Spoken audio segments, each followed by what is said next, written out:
یہ لیلۃ القدر ہے کیا اور کب ہوتی؟ لیلۃ القدر رمضان کی راتوں میں سے ایک رات ہے۔ کیسے؟ اس لیے کہ قرآن پاک کے نزول کے بارے میں ایک اور جگہ پر آتا ہے شہر رمضان الذی انزل فیہ القرآن، رمضان وہ مہینہ ہے جس میں قرآن پاک نازل کیا گیا۔ ایک اور جگہ پر لیلۃ القدر کو لیلۃ مبارکہ کہا گیا سورۃ الدخان میں، کہ ہم نے اس قرآن کو لیلہ مبارکہ میں نازل کیا۔ تو یہ دونوں ایک ہی چیز ہے۔ اب رمضان میں بھی یہ رات کب ہوتی ہے؟ رمضان کے آخری عشرے میں۔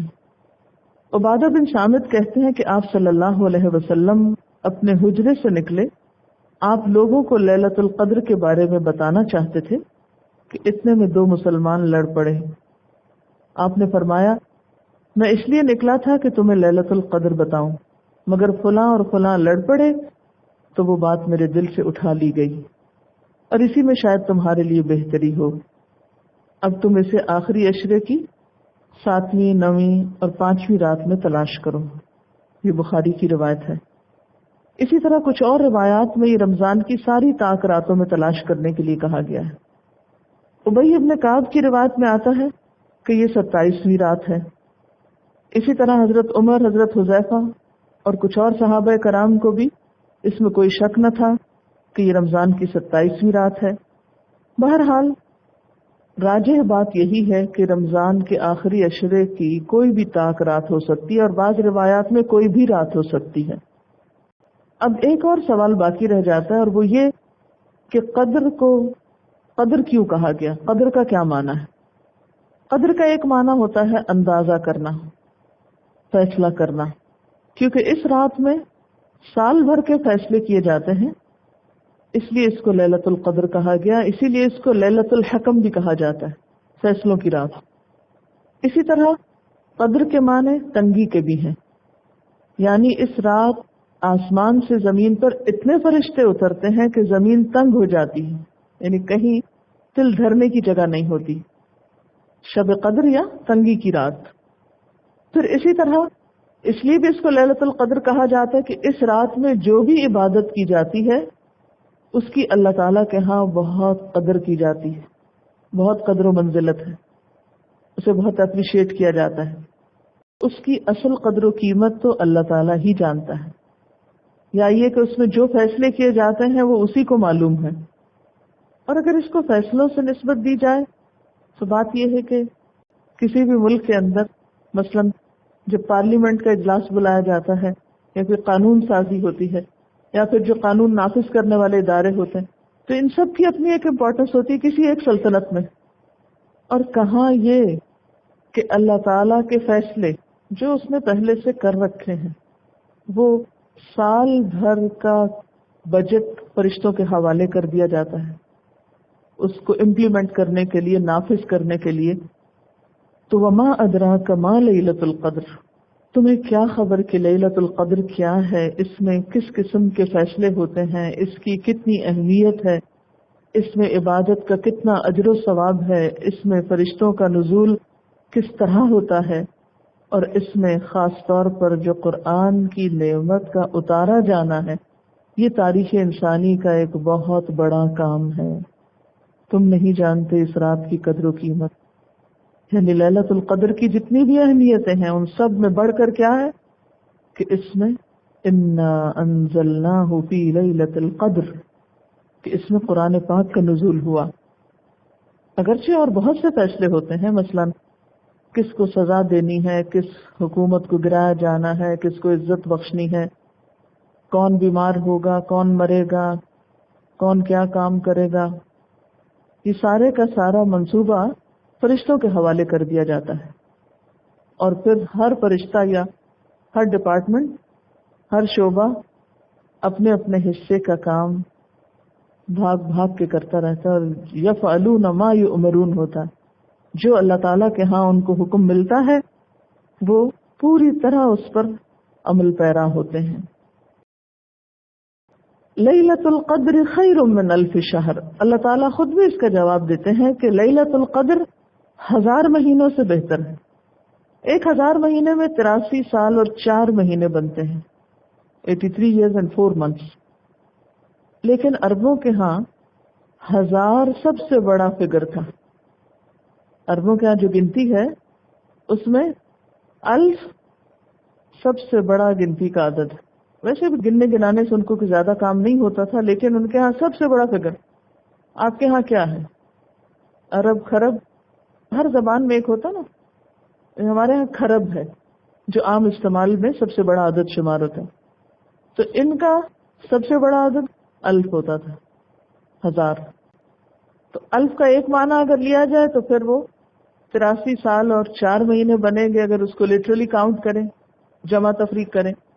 اور اگر اس کو کثرت تعداد کے معنوں میں لیں کہ ان کے ہاں سب سے بڑا فگر، تو پھر اس سے مراد کیا ہے کہ لیلۃ القدر خیر من 1000 شہر. عام محاورے میں بولیں گے لیلۃ القدر تو ہزاروں مہینوں سے بڑا ہے، یعنی اس کی بڑائی کو کیا جانو، وہ تو 1000 مہینوں سے بھی زیادہ بڑی چیز ہے. یا 1000 مہینوں میں وہ کام نہیں ہوتا، یا 1000 مہینوں میں وہ عبادت نہیں ہو سکتی، یا 1000 مہینوں میں وہ کام نہیں ہو سکتا جو اس ایک رات میں ہوا. اگر قرآن کے نزول سے لیا جائے اور اگر ہماری اس لیلۃ القدر میں رات جاگنے کی عبادت کو لیا جائے تو اس ایک رات کا اجر و ثواب اتنا ہے جیسے کوئی 1000 راتوں میں کمائے. تو یہ اللہ تعالیٰ کی خاص رحمت اور عنایت ہے. اب دیکھیں کہ ہر قوم کے، ہر ملک و ملت کے خاص دن ہوتے ہیں، خاص موسم ہوتے ہیں. بلکہ ملک و ملت کو چھوڑیے، ہر کام کا ایک موسم ہوتا ہے نا. جیسے رمضان ہے تو نیکیوں کا موسم ہے، بہار ہے. اسی طرح ہر علاقے کے خاص موسم اور موسمی تہوار پھر ہوتے ہیں.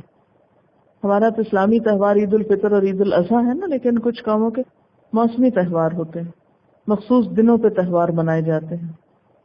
کوئی فصلوں کی کٹائی کی مناسبت سے، کوئی موسم بہار کی آمد کی مناسبت سے، کوئی کسی کی پیدائش کی مناسبت سے.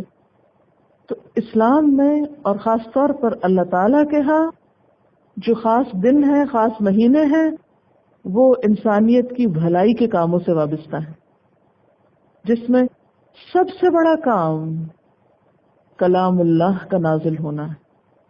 تو لیلۃ القدر خیر من 1000 شہر، اس ایک رات میں انسانیت کی بھلائی کا جو کام ہوا وہ 1000 مہینوں سے بڑھ کر ہے.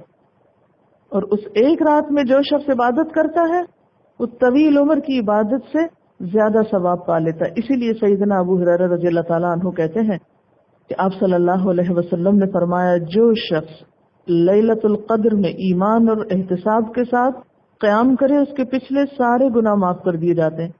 اسی طرح ایک اور حدیث میں آتا ہے، جو شخص اس رات کی بھلائی سے محروم رہا وہ ہر خیر سے محروم رہا. یعنی جس نے سارا سال عبادت نہیں کی، سارا مہینہ رمضان نہیں کی، اور پھر اس رات میں بھی نہیں کچھ کیا، وہ واقعی بدقسمت انسان ہے. لیلۃ القدر خیر من 1000 شہر. سوال چھوٹا سا پیدا ہوتا ہے، وہ یہ کہ ساری دنیا میں تو بیک وقت رات نہیں ہوتی، تو پھر وہ کچھ ہی لوگوں کے حصے میں کیا آتی ہے؟ سب کو ملتی ہے وہ رات یا اس کی برکت، وہ سب کو ملتی ہے. آپ جانتے ہیں کہ لیلہ کا لفظ عربی زبان میں 24 گھنٹوں کے لیے بولا جاتا ہے، یعنی رات اور دن. چونکہ عربی میں رات پہلے آتی ہے اور دن بعد میں آتا ہے، تو اس لیے رات سے ناپا گیا ہے وقت کو. ورنہ ہماری زبان میں کیا کہتے ہیں؟ 1000 دن بھی کہا جا سکتا ہے اس کو. اللہ تعالیٰ نے موسیٰ علیہ السلام کو جب کوہ طور پہ بلایا تھا، کتنے عرصے کے لیے بلایا تھا؟ 30 لیلہ، 30 راتوں کے لیے. 1 مہینے کی بات تھی، لیکن 10 بڑھ گئے تھے اس میں. اب وہاں بھی آپ دیکھیے کہ لیلہ کا لفظ ہے، 30 لیلہ. تو کیا صرف راتوں کو بلایا تھا اور دن کو واپس آ جاتے تھے؟ نہیں، دن اور رات پورے کا پورا عرصہ مراد ہے. تو یہ عربی محاورے کے مطابق. لہذا اگر دنیا کے ایک حصے پر دن ہے تو دوسرے پہ رات ہے، پھر دوسرے پہ رات ہے تو پہلے پہ دن ہے، جس سے کوئی فرق نہیں پڑتا. وہ جہاں چاند کے طلوع کے اعتبار سے وہ رات آئے گی، ان لوگوں کو اسی کے مطابق برکت مل جائے گی. اس لیے اگر ایک آدھ دن آگے پیچھے بھی ہو جاتا ہے تو اس سے فرق نہیں پڑتا. ایک رات کا بھی فرق ہو سکتا ہے، یا رات اور دن کا بھی ہو سکتا ہے، اور ایک آدھ دن کا بھی ہو سکتا ہے، کیونکہ ہر علاقے کے لیے جو مطالع ہیں یا جو تاریخیں ہیں ان کے چاند کے طلوع ہونے کے اعتبار اور حساب سے ہیں. اس لیے ایسی بحثوں میں الجھنے کی ضرورت نہیں، اور اللہ تعالیٰ کے ہاں خیر و برکت کی کمی نہیں. اس کے لیے کچھ مشکل نہیں کہ وہ ایک دن 27 میں کہیں ہو رہی ہے تو وہاں خیر و برکت کا نزول کرے اور دوسرے دن کہیں اور. آپ دیکھیے کہ بعض اوقات ہم کہنے کو ایک دن مناتے ہیں، ایک دن، لیکن کیا واقعی وہ ایک دن ہوتا ہے؟ آپ 14 اگست مناتے ہیں تو کیا ہوتا ہے؟ صرف ایک دن ہوتا ہے؟ نہیں، وہ اگست کا سارا مہینہ ہی سلسلہ چل رہا ہوتا ہے ایک طرح سے. تو بعض اوقات ایک دن جو ہوتا ہے وہ لٹرل میننگ میں ایک نہیں ہوا کرتا، وہ اس سے آگے پیچھے بھی اسی کے نام سے پہچانے جاتے ہیں کیونکہ وہ ڈومینیٹنگ ہوتا ہے نا. تو لیلۃ القدر خیر من الف شہر، رات کیا ہوتا ہے، کیا خاص بات ہے؟ آسمان و زمین کے لیے تنزل الملائکہ، فرشتے اترتے ہیں، فرشتوں کا نزول ہوتا، والروح، اور جبریل امین آتے ہیں وہ بھی اترتے ہیں. فیہا، اس رات میں، بإذن ربہم، اپنے رب کے اذن سے، اپنے رب کے حکم سے، اپنے رب کے فرامین لے کر، احکام لے کر، فیصلے لے کر. اس رات فرشتوں کی اتنی کثرت ہوتی ہے کہ اس سے زمین تنگ ہو جاتی، اور پوری زمین پر ایک پوری سے پھر مراد وہی خاص علاقہ جہاں اس وقت اس کی تجلیات ہو رہی ہوں، ایک روحانی ماحول پیدا ہوتا ہے جس کو محسوس بھی کیا جا سکتا ہے. لیکن بات یہ ہے کہ یہ وہی محسوس کر سکتا ہے جس کے اپنے اندر روحانیت پیدا ہو چکی ہو. جس کے اپنے اندر وہ ڈیولپ نہ ہوئی ہو تو اس کو باہر کا بھی کچھ پتہ نہیں چلتا. ہر چیز کو سینس کرنے کے لیے ایک خاص حس چاہیے ہوتی ہے نا. اگر آپ کی سونگھنے کی حس ماری ہوئی ہے تو فضا میں اچھی سے اچھی خوشبو پھیلی بھی ہو تو آپ کہیں گے کہ مجھے تو نہیں پتا کہ یہاں کوئی خوشبو بھی ہے نا. اگر آپ کے کان نہیں سن رہے تو سریلے سے سریلا نغمہ آپ کے لیے بیکار ہے، آپ کہیں گے ہے ہی نہیں، تم جھوٹ بولتے ہو، کہاں ہے. تو سننے کے لیے اپنا کان چاہیے، دیکھنے کے لیے اپنی آنکھ بھی چاہیے، اپنی آنکھ کا نور چاہیے. اسی طرح کسی بھی چیز سے خوش ہونے کے لیے اپنے دل کا احساس اور ایک ایسوسیشن بھی اس کے ساتھ چاہیے، ایک تعلق بھی اس سے چاہیے، ورنہ آپ کو خوشی نہیں مل سکتی. تو اس رات کی روحانیت سے کون فائدہ اٹھا سکتا ہے، کون اسے محسوس کرتا ہے؟ جس کے اندر روحانیت ڈیولپ ہو رہی ہو یا ہو چکی ہو. اسی لیے آپ دیکھیں گے کہ بعض لوگوں کے اس رات کے خاص انوار بھی نظر آتے ہیں، خاص انیوژل چیزیں بھی نظر آتی ہیں، اور یہ فیکٹ ہے، ایسا نہیں کہ آنکھوں کا دھوکہ ہے. کسی روشنی کا ملنا یا ایک خاص کیفیت کا ہونا. اسی لیے آپ صلی اللہ علیہ وسلم سے حضرت عائشہ نے جب پوچھا تھا کہ اگر یہ رات میں پاؤں تو کیا پڑھوں، تو آپ نے ان کو دعا سکھائی تھی. تو پاؤں کا کیا مطلب ہے کہ مجھے اگر فیل ہو جائے یا مجھے کوئی ایسی علامت نظر آئے تو پھر مجھے کیا پڑھنا چاہیے، اس وقت کون سی دعا مانگنی چاہیے؟ سب سے اچھی دعا کیا ہے؟ اللهم انک عفو تحب العفو فاعف عنی، کہ اللہ تو سراسر معاف کرنے والا ہے. انک عفو، جیسے عادل کہہ دیتے ہیں نا، عادل کو تو مبالغہ ہو جاتا ہے، اسی طرح معاف کرنے والے کو عفو کہہ دیا جائے تو مبالغہ ہے. تو سراپا معاف کرنے والا ہے. تحب العفو، معاف کرنا تجھے بہت اچھا لگتا ہے، تو پسند کرتا ہے. فاعف عنی، تو مجھ کو معاف کر دے. اور یہ کتنی خوبصورت دعا ہے، اس لیے کہ معافی ہو جائے، گناہوں سے نجات اور چھٹکارا ہو جائے، یہ وزر بھاری بوجھ جو ہم نے اٹھا رکھا ہے یہ ہم سے اتر جائے. الذی انقض ظہرک، تو پھر اور کیا چاہیے؟ یعنی اگر ہمیں کوئی اعلان کر کے یہ بتا دے کہ تمہیں معاف کر دیا گیا، تمہارے گناہوں کا بوجھ ہٹا لیا گیا، تو اس سے بڑی سعادت کی بات ہی کوئی نہیں ہے. اور ایک بندہ مومن کی سب سے بڑی خواہش یہی ہونی چاہیے کہ اللہ تعالیٰ اس کو معاف کر دے اور اس سے درگزر کر لے. جیسے حضرت عمر کہا کرتے تھے کہ میں اس بات کا انتظار نہیں کرتا اور مجھے اس بات کی امید نہیں ہے کہ میرے پلے میں کچھ نیکیاں ہوں گی یا میں نے بڑا کوئی کام کیا ہوگا. مجھے تو اگر برابر سرابر پہ چھوڑ دیا جائے تو میں پھر بھی اپنے آپ کو بڑا خوش قسمت انسان سمجھوں کہ مجھ سے حساب نہ لیا جائے اور میری کسی بات پہ مجھے پکڑا نہ جائے. تو کہاں کوئی شخص یہ دعویٰ کر سکتا ہے پاکی داماں کا اور اپنی نیکیوں کا کہ میں تو بہت پہنچا ہوا ہوں یا بہت نیک ہوں؟ اللہ ہی بہتر جانتا ہے. اور جتنا کوئی اللہ کے قریب ہوتا جاتا ہے اس کو اپنی کم مائیگی کا اتنا ہی احساس ہوتا چلا جاتا ہے، اور وہیں سے پھر بندگی کا اصل لطف آنے لگتا ہے. جب تک وہ کیفیت نہ آئے تو پھر بندگی اور سجدہ اور وسجد وقت قریب کا مزہ بھی نہیں پایا جا سکتا. کیونکہ سجدے کی حالت سب سے زیادہ عاجزی کی حالت ہے نا، زمین پہ ناک اور ماتھا ٹیکا ہوا ہے. تو یہ حقیقی بندگی کا جو احساس رکھتا ہو وہی اس کیفیت سے لطف اندوز ہو سکتا ہے، وہی اس راستے سے قرب پاتا ہے. اللہ کے قرب کا ذریعہ ہے. اور عجب بات ہے، زبان سے قرب کے شوق کے دعوے ہیں اور عمل میں نماز میں دل نہیں لگتا اور دو چار ٹھونگے مار کے اٹھ جاتے ہیں. ہم سب کو اپنی نمازوں کے جائزے کی ضرورت ہے. اس رات کی اہمیت اس وجہ سے بھی ہے کہ اس رات میں سلامتی ہوتی ہے، کوئی شر نہیں ہوتا. یہ سلامتی والی رات ہے. اس رات مومن شیطان کے شر سے محفوظ رہتا ہے. یا پھر یہ مانا بھی ہو سکتا ہے کہ فرشتے جب اترتے ہیں تو جہاں جہاں کوئی عبادت کر رہا ہوتا ہے اس کے لیے سلامتی کا پیغام لے کر آتے ہیں، خوشخبری لاتے ہیں یا سلام کرتے ہیں، یعنی لٹرلی سلام بھیجتے ہیں ان کو.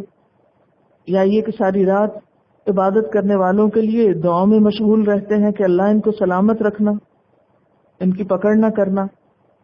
اچھا، پھر آپ یہ کہہ سکتے ہیں کہ بعض اوقات تو کسی قوم کی تباہی کا فیصلہ ہوتا ہے اور آپ کہہ رہے ہیں جی وہ جو فرشتے سارے حکم لے کے اترتے ہیں وہ سلامتی پر مبنی ہوتے ہیں یا اس میں سلام ہوتا ہے یا سلام کے ساتھ آتے ہیں یا سلامتی کے ساتھ آتے ہیں. تو بات یہ ہے کہ مفسد لوگوں کو سزا دینا جو ہے اس سے بھی سلامتی آتی ہے. یہ اگرچہ وہ بظاہر دیکھنے میں ایک تکلیف دہ امر ہے، ویسے قوم عاد کو، سمود کو، سب کو جو مٹایا، زمین کو صاف کیا، تو وہ زمین کو چین دلانے کے لیے، کیونکہ اکثر فیہا الفساد فصب علیہم ربک صوت عذاب.